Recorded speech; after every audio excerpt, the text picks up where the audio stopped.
जानी नाच नचिया।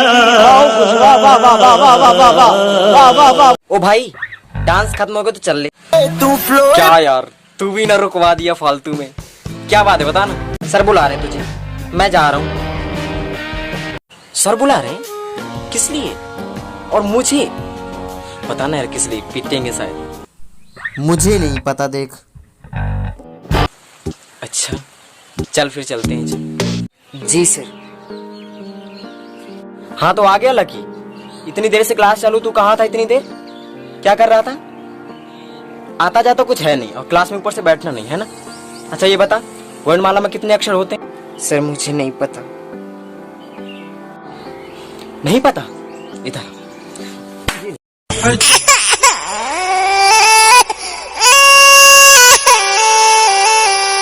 ये ले। काल से याद करके आना, समझ में आया ना? जी सर। और सुन कृष्ण, इसको कल तू पढ़ाना और कल जब आएगा ना मैं इससे पूछूंगा, नहीं बता पाएगा तो फिर देखना इसकी खैर। Okay sir. चल ठीक है सर। चल कृष्ण।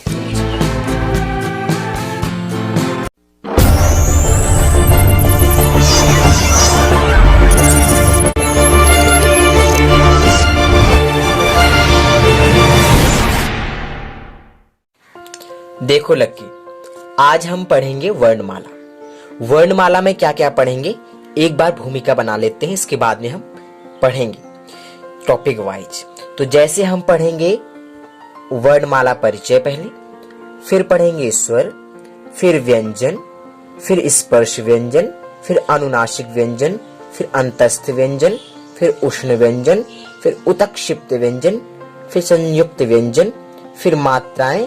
और ये अधिक टॉपिक है, ये मैंने जो रखा है 12 कड़ी ये एक्स्ट्रा में रख दिया है, तो इसको भी हम पढ़ लेंगे। क्योंकि इसको पढ़ने से ये फायदा है कि आप लोगों को हिंदी बहुत जल्दी पढ़नी भी आ जाएगी, जिसको मतलब जो छोटे बच्चे हैं उनको भी, तो मतलब सभी के लिए इम्पोर्टेंट है ये क्लास।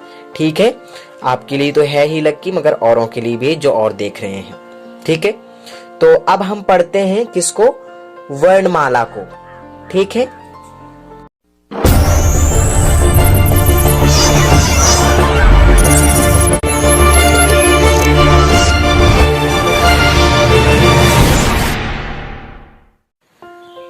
गाइज तो ये रहा हमारा फर्स्ट टॉपिक यानी वर्णमाला। तो अब हम वर्णमाला को देखते हैं। वर्णमाला परिचय। वर्णमाला वर्णों यानी अक्षरों के समूह को वर्णमाला कहते हैं। तो अक्षर क्या होते हैं, वर्ण क्या होते हैं? जैसे आ, का, ग, घ, ng, मतलब ये वर्ण होते हैं। और यदि ये पूरे एक साथ लिखे हुए हैं आ से ज्ञा तक, तो उनको क्या बोलेंगे? वर्णमाला। ठीक है दोस्तों, तो जैसे उदाहरण में जैसे आ से ज्ञा तक, ये सभी वर्णमाला हैं यदि इकट्ठे लिखे हुए एक जगह। और आ यदि अकेला कहीं लिखा हुआ है, या का हो, गा हो, घा हो, कुछ भी हो, अकेला लिखा है तो वो वर्ण यानी अक्षर माना जाएगा। और यदि बहुत सारे लिखे हैं तो वो समूह बन जाएगा, ग्रुप बन जाएगा, तो इसलिए उसको वर्णमाला बोलेंगे। तो वर्णमाला किसे बोलते हैं? अक्षरों या वर्णों के समूह को वर्णमाला कहते हैं। ठीक है, वर्णों की संख्या कितनी है? तो वर्णों की संख्या है 49। कितनी है? 49 है। वर्णों के भेद कितने हैं? तो वर्णों के भेद 2 हैं। कौन कौन से हैं देखते हैं। वर्णों के भेद कौन कौन से हैं? तो स्वर और व्यंजन, ये 2 वर्णों के भेद हैं। अब हमारा नेक्स्ट टॉपिक है स्वर, उसको देखते हैं।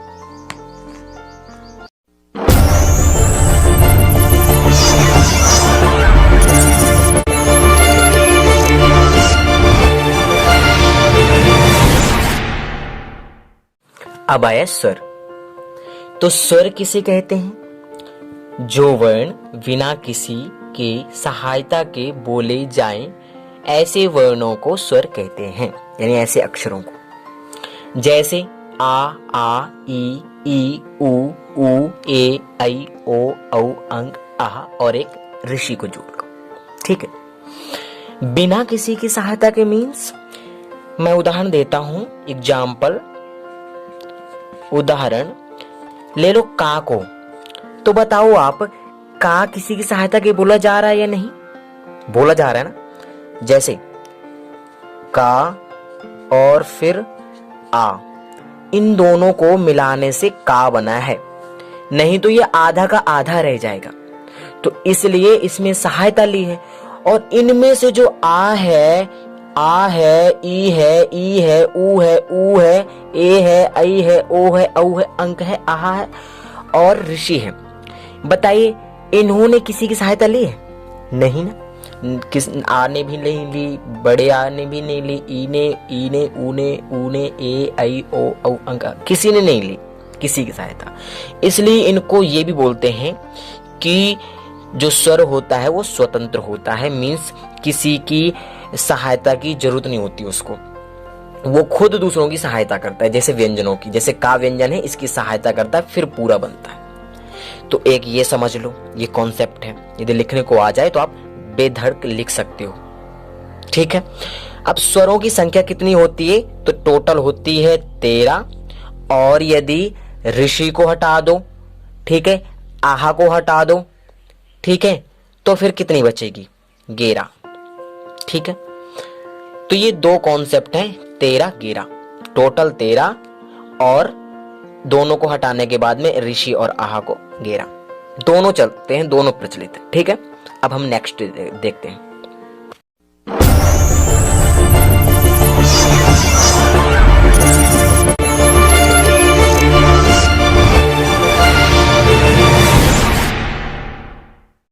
अब ये टॉपिक है व्यंजन। व्यंजन किसे कहते हैं? जो वर्ण किसी भी स्वर वर्ण की सहायता से बना हो उसे व्यंजन कहते हैं। लाइक जैसे का, ख, ग, घ, ङ, च, डॉट डॉट डॉट, ज्ञ। ये सभी स्वरों की मेल से बने हैं। जैसे का में आ, खा में भी आ, जैसे ख आधा हो जाएगा और आ मिला देंगे तो पूरा खा बनेगा। फिर गा, फिर घा, फिर ङा, फिर चा, ऐसे करके ऑल सारे किससे बने हैं? स्वरों के मेल से बने। इसलिए इनको हम क्या कहते हैं? व्यंजन कहते हैं, ठीक है। व्यंजन के भेद कितने हैं? तो 6 भेद हैं। वो कौन कौन से 6 भेद हैं तो देख लेते हैं। नंबर 1 स्पर्श, अनुनासिक, अंतस्थ, उष्ण, उत्क्षिप्त और संयुक्त। अब ये होते कितने हैं पूछ लेंगे, तो ये होते हैं 36 यानी 36, ठीक है, 36 होते हैं। क्वेश्चन आ जाएगा कि व्यंजनों की संख्या बताओ, तो वहां पर 36 पर टिक लगा देना है, ठीक है। अब नेक्स्ट देखते हैं कौन सा? स्पर्श, ठीक है।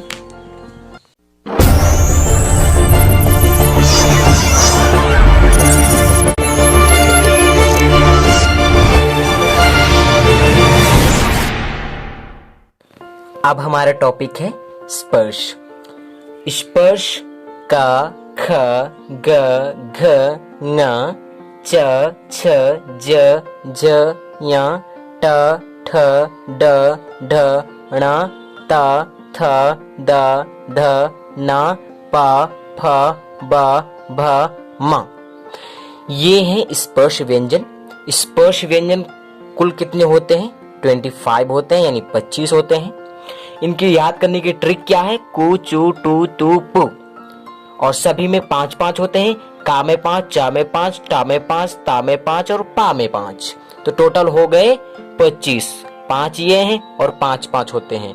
तो 25 मल्टीप्लाई 5 मल्टीप्लाई 5 25 यानी 25, ठीक है। तो ये ट्रिक है आपकी। का, च, ट, त, पा बोलो या कुचु टू तू पू बोलो। और इन स्पर्श व्यंजनों की संख्या है 25 और ये हैं आपके स्पर्श व्यंजन, ठीक है। अब नेक्स्ट टॉपिक पर बढ़ते हैं। हमारा नेक्स्ट टॉपिक क्या है? अनुनासिक, ठीक है। अनुनासिक, बढ़ते हैं इस टॉपिक की ओर, ठीक है।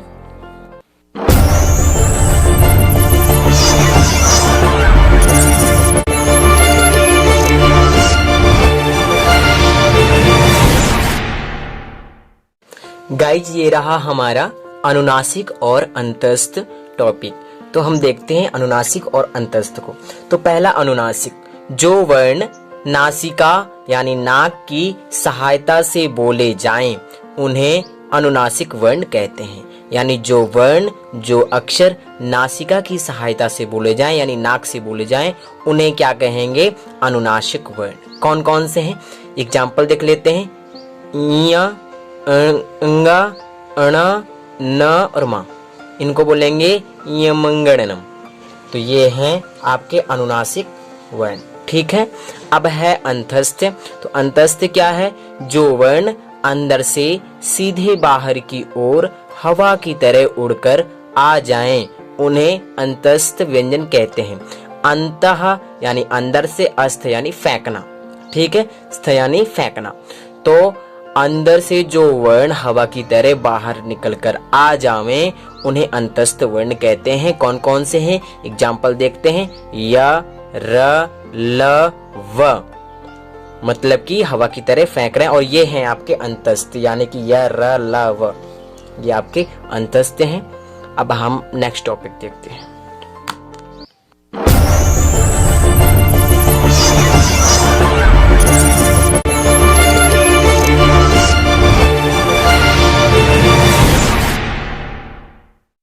उष्ण। हम उष्ण, उत्क्षिप्त, उत्क्षिप्त और संयुक्त, ये तीनों पढ़ लेते हैं इस बार।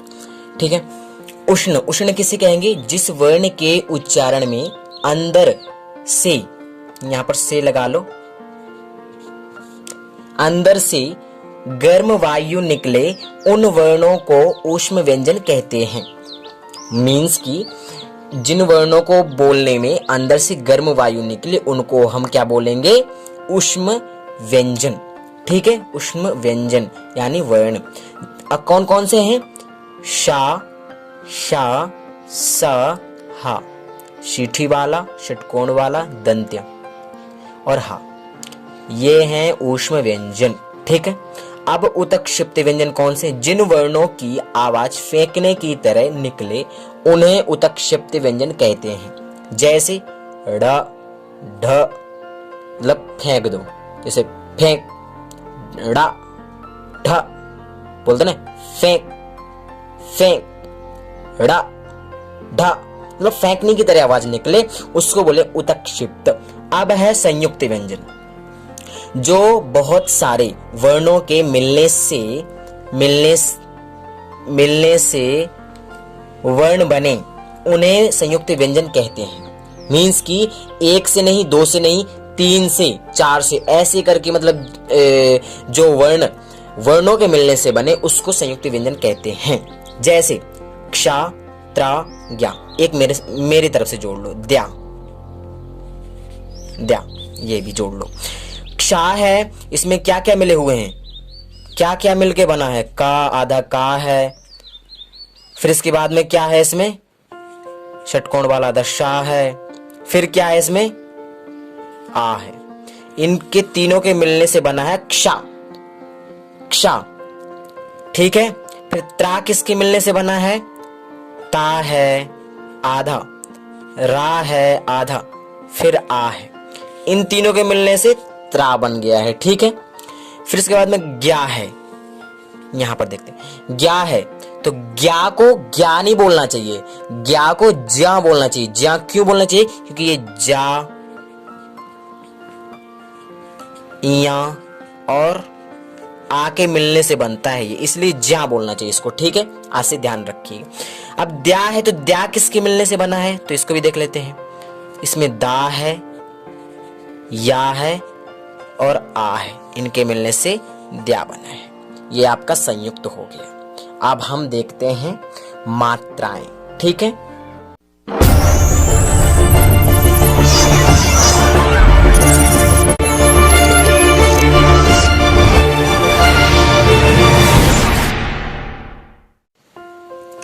ये हैं आप लोगों की हिंदी मात्राएं। क्या है? हिंदी मात्राएं। इनको ध्यान रखिएगा क्योंकि हिंदी पढ़ते समय ये बहुत इंपॉर्टेंट होते हैं, इनको याद रखिएगा। हिंदी मात्राएं कैसे? आ, ई, उ, ऋषि, ए, आए, ओ, आओ, अंक, आ। इनकी मात्राएं क्या होती हैं टोटल की, आज हम देखेंगे। फिर आप हिंदी जब पढ़ोगे ना तो फिर आप बहुत अच्छे से सीख जाओगे और इनका उपयोग भी जान जाओगे। ठीक है।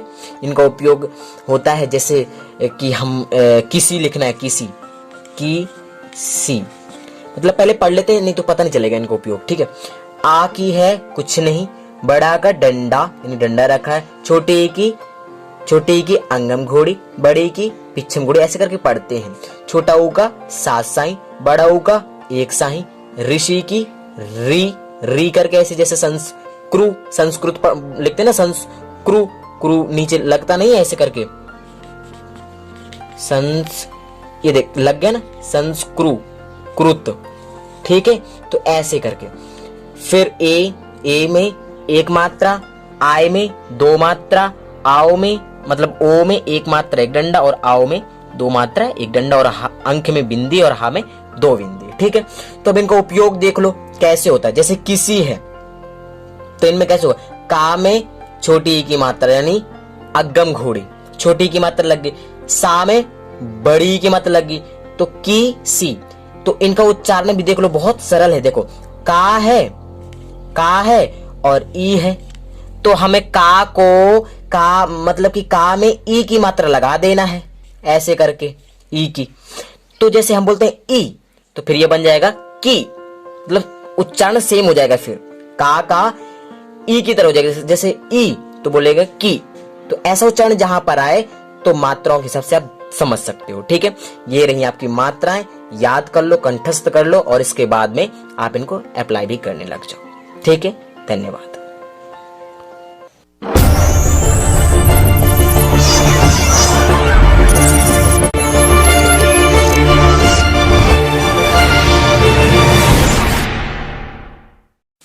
अब ये रहा गाइज लास्ट 12 खड़ी, मीन्स लास्ट टॉपिक है। ठीक है, का ख ग मतलब कि कैसे पढ़ेंगे इसको, का की कु के कई को कऊ कंग कहा, ऐसे करके पढ़ेंगे। या फिर ऐसे ही पढ़ सकते, छोट का बड़ा का, छोटकी बड़े की, छोटकू बड़कू, खे खाए खो खाओ खंग खा, ऐसे करके भी पढ़ सकते हैं। तो ये 12 खड़ी ऐसे करके ही ऑल बनेंगी, जैसे छोट का बड़ा का छोटकी, ऐसे छोट खा बड़ा खा छोटकी, और ऐसे ही करके का की कुकु, ऐसे ख खा खी खुखू, ऐसे करके मतलब टोटल बनेंगे। तो ये हो गई आपकी, क्या हो गई, ये है आपकी 12 खड़ी।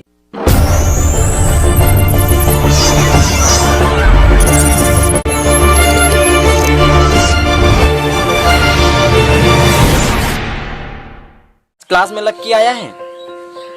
अच्छा लक्की, याद तो हो गया होगा है ना, उसने पढ़ाया है ना, तो समझ तो आ गया होगा अच्छे से। चल ठीक है, बता वर्णमाला में कितने अक्षर होते हैं? हाँ सर, 49 होते हैं। मजा आया। वाह कृष्ण, तूने तो कमाल कर दिया, मुझे तो पता नहीं था कि तू इतना बढ़िया पढ़ाता है। इसको कंठस्थ हो गया। सुन ले लक्की, इसके चैनल को सब्सक्राइब कर ले। सर मैं तो कर लूंगा, इन्हें भी तो बोल दो। अच्छा मुझे बोलना है, तो गाइज सुन लो, ऐसे ना पिटना हो ना मेरी तरह स्कूल में, तो इस चैनल को सब्सक्राइब कर लो, पढ़ना आज से चालू कर दो मेरे तरह, जैसे मैंने चालू कर दिया। और चैनल को सब्सक्राइब जल्दी से कर लो अभी, नहीं पछताओगे। और अपने बच्चों को पढ़ाना चालू कर दो इस चैनल से, और खुद पढ़ना चालू कर दो, ठीक है ना। और वीडियो को लाइक कर लो और कमेंट करके बताओ कि नेक्स्ट टॉपिक किस पर चाहिए। बेले नहीं बैठना, पढ़ते रहना। इसने ये बात ठीक कही, कमेंट बॉक्स में बता दो कि टॉपिक कौन सा पढ़ना है, क्योंकि इससे तो मैं पूछ लूंगा इसको कौन सा पढ़ना, मगर आप लोग बता दो कि आपको कौन सा टॉपिक पढ़ना है वर्णमाला के बाद में, क्योंकि अभी तो वर्णमाला पढ़ा है ना इसको, तो आप बता दो। और हाँ, चैनल को सब्सक्राइब कर लो ताकि आपको पढ़ने के लिए डेली वीडियो मिले। और तुम भी कर लो, इतना बढ़िया पढ़ाता है बताओ, आज तक मुझे भी नहीं पता था, तुम्हें क्या पता हो। सब्सक्राइब कर लो इसके चैनल को और पढ़ना चालू कर दो, बढ़िया पढ़ाता है। धन्यवाद।